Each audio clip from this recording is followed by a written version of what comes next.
Bien, y estamos en esta nueva edición que necesita más que nunca poner al Perú en el diván, se llama El Perú en el diván, con la psicoanalista Teresa Ciudad, quien esta vez nos va a ayudar a entender lo que son las lealtades, las traiciones, el ansiado bien común en la política y la relación con los ciudadanos. Le damos las buenas tardes a doña Teresa Ciudad. Gracias por estar en El Perú en el diván. Gracias también por la invitación, René. Gracias. Bueno, no puedo dejar de preguntarle lo evidente, lo inminente, ¿qué te parece entonces esta crisis que están habiendo estos días? No paramos nunca, no paramos nunca. Es cierto, no paramos, ¿no? No paramos y en estos últimos días todo parece haberse intensificado. Si podría decir algo, digamos, sin forzar la mirada positiva sobre las cosas, yo le diría que si hay algo que ha unido a los comentaristas políticos, a toda la gente que he podido leer hoy día domingo y que he venido leyendo en días anteriores, creo que hay unanimidad frente a la situación del país. Primero, a que esta es una crisis muy seria, que hay necesidad de unir criterios, que hay necesidad de hacer cosas en conjunto. Hay por allí algunas voces disidentes, pero yo diría que van a quedar aisladas, porque está la fuerza ciudadana que yo vengo advirtiendo, que creo que quieran o no, querrámoslo o no, vamos a tener que unir esfuerzos para sacar adelante al país. No hay otra. Claro, y eso es lo que no se ve, ¿no? Digamos, en las marchas hay gente que dice, yo no marcho con caviares, yo no marcho con fachos. O sea, ahí se está notando en esta protesta que ni siquiera en ella somos capaces de consensuar o de entender que tenemos que vivir con el otro. Es que, mire, hay que ver algo. Creo que los psicoanalistas en algo podemos aportar a la comprensión de un comportamiento que a todas luces es tan absurdo, ¿no? Tan irracional. Yo me he quedado muy impactada ahora en la mañana que leí un artículo de un psicoanalista que se llama Christopher Bolas, hablando sobre la situación en los Estados Unidos. Y él decía que la negación de ver aspectos difíciles en la realidad menoscaba el bien común, porque le hace pensar al otro que se pueden hacer cosas como esa, que uno puede decidir qué es realidad y qué no es, que uno puede tratar de evitar lo difícil, lo complejo de la realidad, escatomizándola, sacándola del espectro. Y decía que, usted no sé si recuerda que había un vicepresidente norteamericano, Spiro Agnew, que dijo: mi mayor aporte a la escena política ha sido dividir a los norteamericanos.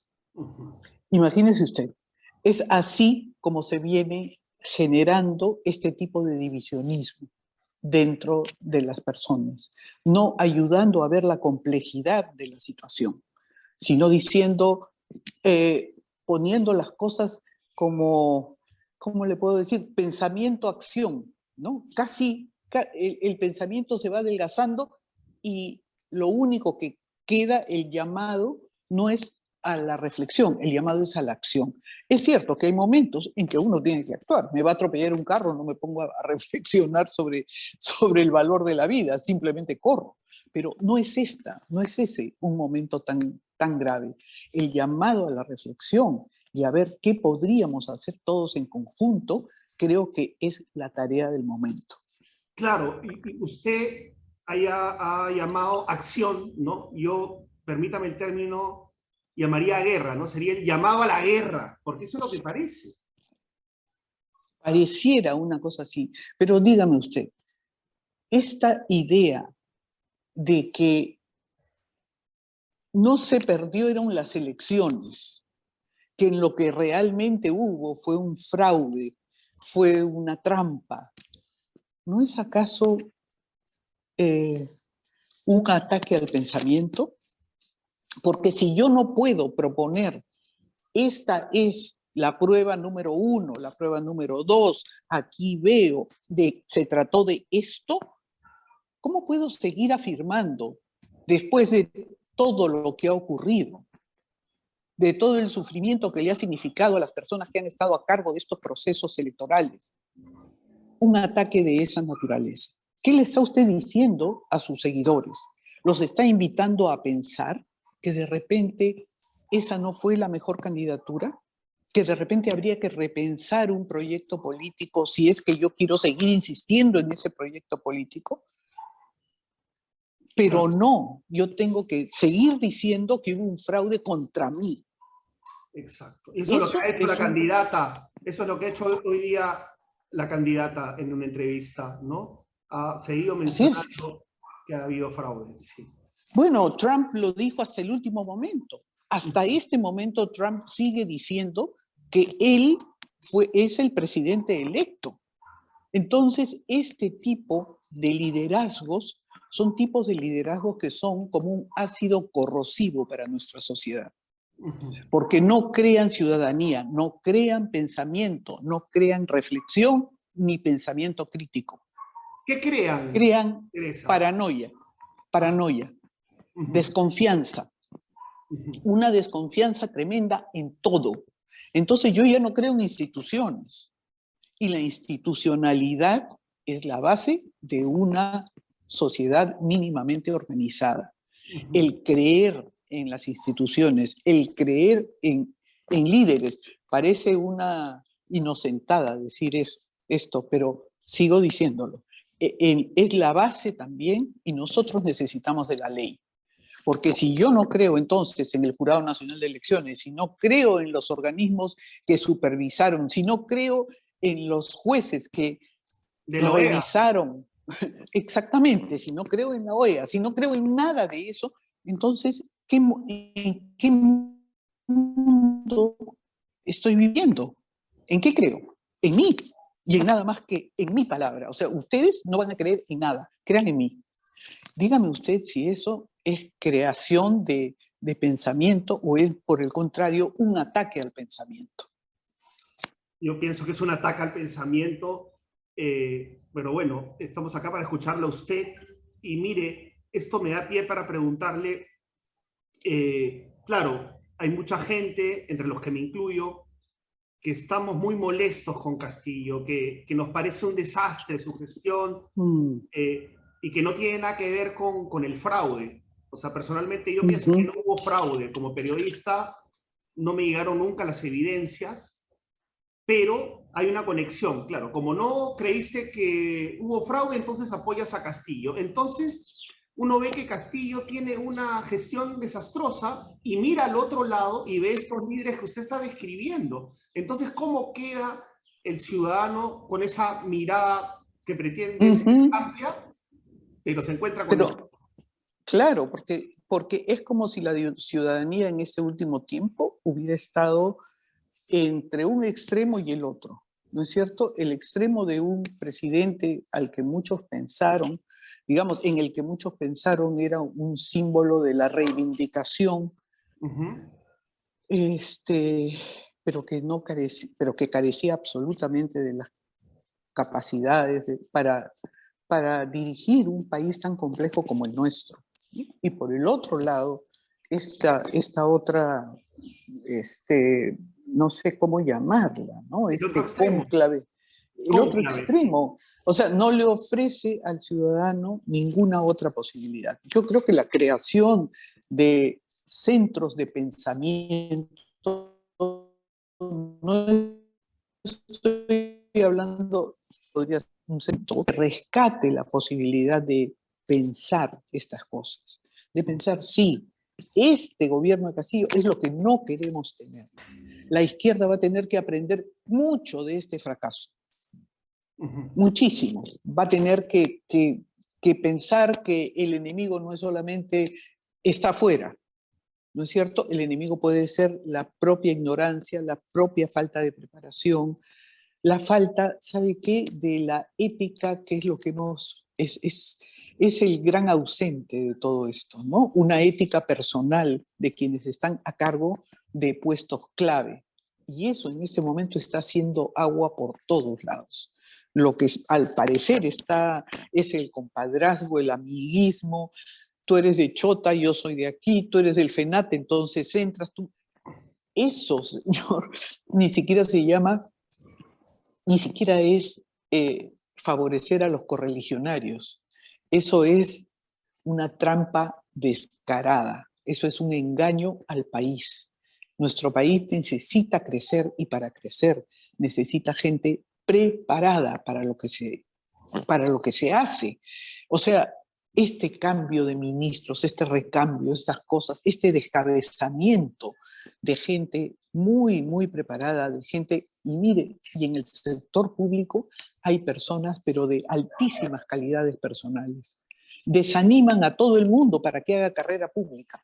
¿Cómo no se va a desanimar cualquiera, bien intencionado y bien preparado, en hacer carrera en el Estado si sabe que viene fulano y te saca porque tú no eres del FENATE? ¿Cómo es eso?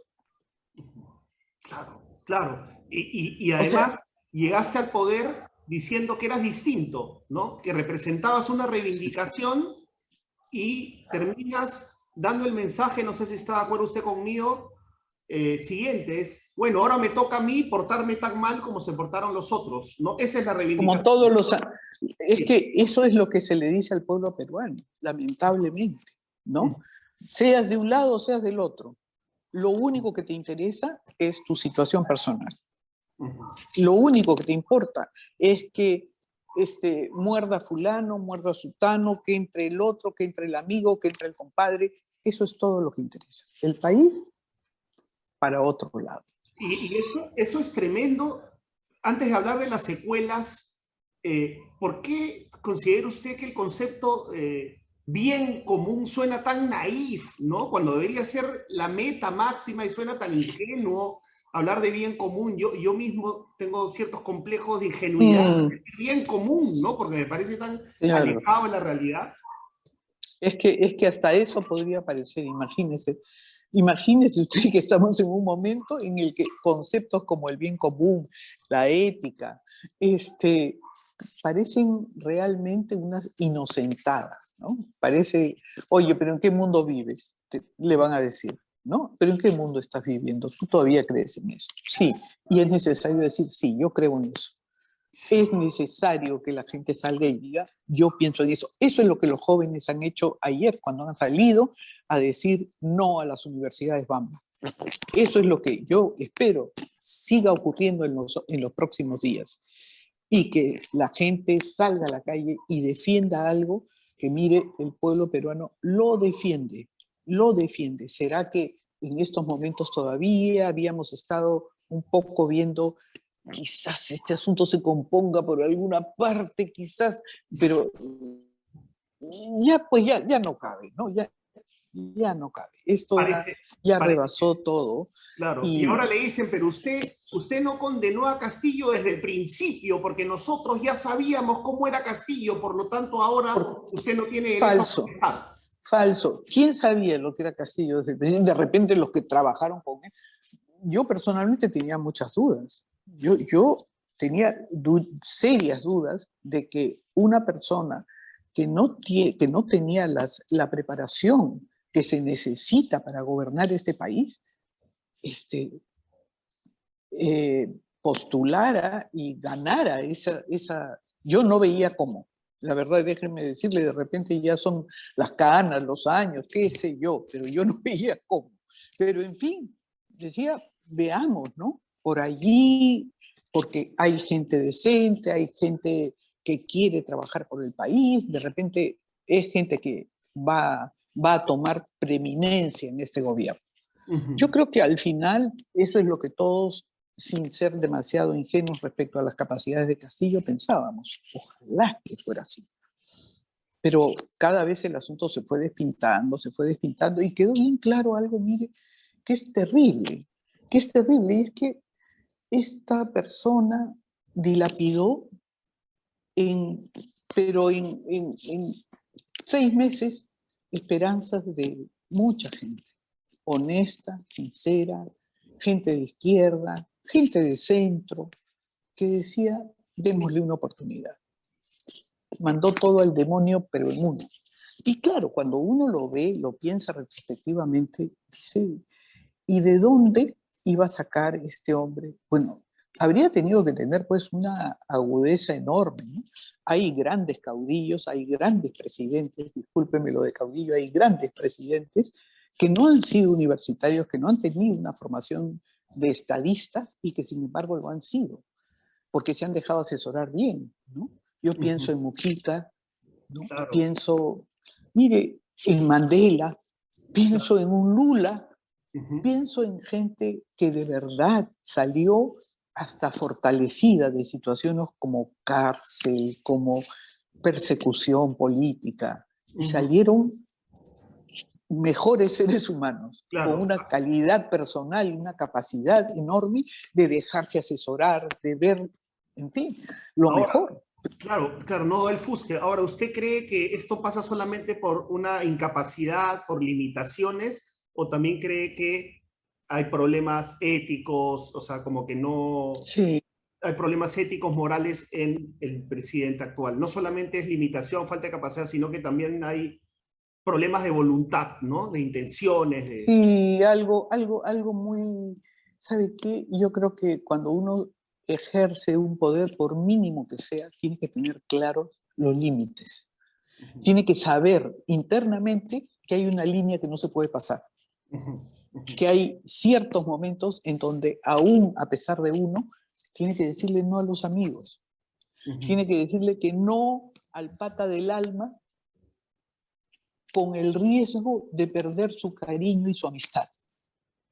Yo Claro. creo que para llegar a eso uno tiene que caminar bastante, porque el miedo a perder el amor de los otros es tremendo en el ser humano.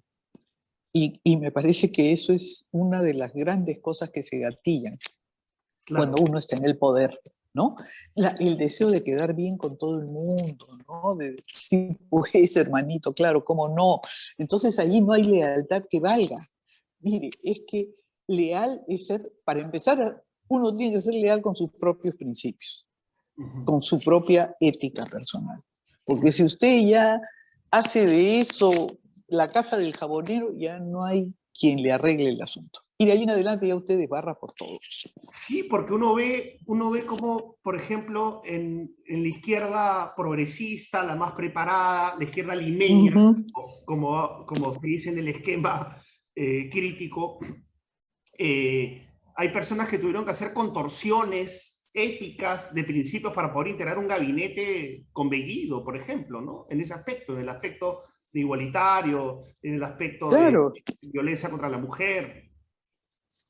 claro, mirar para otro lado, ¿no? No enfrentar directamente allí.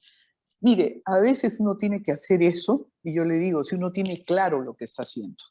Si yo tengo claro que yo tengo un ministerio clave, que en ese ministerio, de ese ministerio va a depender, por ejemplo, todo una serie, voy a afectar la vida de muchas personas, y si me tengo que tragar el sapo porque tengo a un energúmeno como Bellido al frente, miro para otro lado, hasta que no choquemos, ¿no? Si chocamos, chocamos y ahí se aclara la cosa, ya.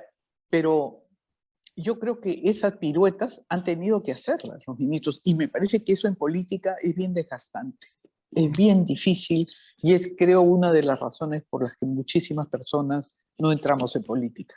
Por eso, porque nos vemos eh, forzados a, ¿qué le puedo decir? A mirar para otro lado, a ponernos de costado, a esto, a aquello, a hacer algunos arreglos que no nos habrían gustado por otra cosa. Y luego le ponen a valer.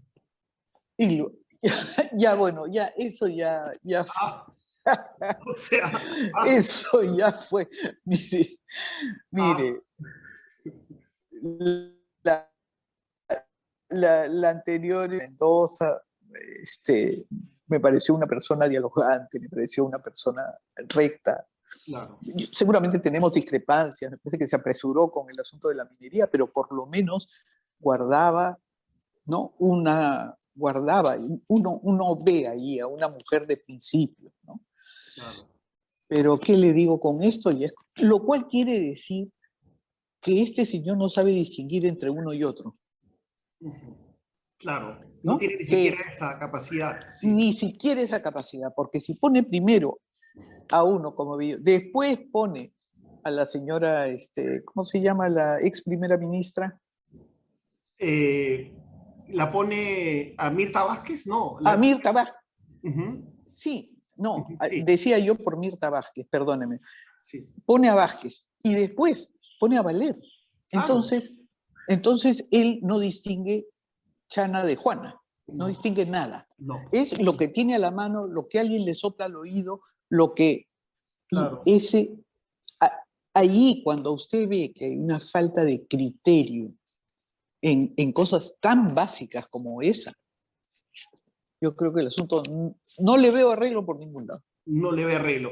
Ya, la penúltima pregunta. Hay mucha gente que va a decir, claro, ustedes, además de blanquitos, opinan desde Lima y no tienen ni idea de lo que pasa en Cusco, Puno, Ayacucho, por lo tanto no tienen derecho a opinar y es el turno de los provincianos porque ustedes están equivocados de plano por vivir en Lima tradicional. O sea, eso lo No, ponen en no, las redes. eso seguramente, mire, seguramente, y es lamentable que sea así. Sí, desde acá se pueden ver las cosas de una manera. De repente, si usted y yo viviéramos en Cusco, si usted y yo viviéramos en Puno, quizás veríamos las cosas diferentes, pero no vivimos ahí, vivimos acá y desde acá podemos decir lo que estamos diciendo, que por supuesto es pasible de discusión, de todo, de repensarlo, pero pensamos y opinamos desde acá, Sí, y ¿no? hay algunas cosas que podemos Lamento, ver de la misma lamento, manera también. sí, Hay algunas y cosas que también hay podemos ver de la misma muchas, manera. efectivamente, en muchas podremos coincidir y en muchas podremos discrepar. Yo estoy dispuesta, que me enseñen, que me digan, estaría deseosísima de poder conversar, Ujú. como seguramente usted también. Por supuesto, por supuesto. Para terminar, doña Teresa, ¿cómo queda la ciudadanía? Las secuelas de esto, de mirar a un lado y ver oscuridad, mirar al otro lado y también ver oscuridad. ¿Cuáles son las consecuencias en la ciudadanía y su Mire, relación con la política y el bien yo común? Yo espero que esto dé para que se geste un centro creativo, un centro político que eluda estos extremos, un centro con capacidad de aglutinar a todas las personas que no queremos ninguno de estos extremos. Y le aseguro que, eh, claro, vamos a quedar maltrechos, ¿eh? Vamos a quedar Tibios, van a maltrechos. decir tibios. Ah, sí, bueno, seguramente. Todo lo que usted quiera. Pero yo estoy segura que en este momento, en todos los países, los centros políticos son en este momento la mejor garantía de la democracia. Y la mejor garantía de una democracia que además va a tener que ser repensada en función de lo que ha venido ocurriendo. Porque no se olvide usted que gente que ha estado a cargo de los países, vea usted Bolsonaro, vea usted Trump, vea usted a Ortega, vea Claro, usted la cantidad de gente cuyo principal ataque es a la capacidad de pensar de la gente. de acuerdo. ¿Cómo uno revierte una cosa así?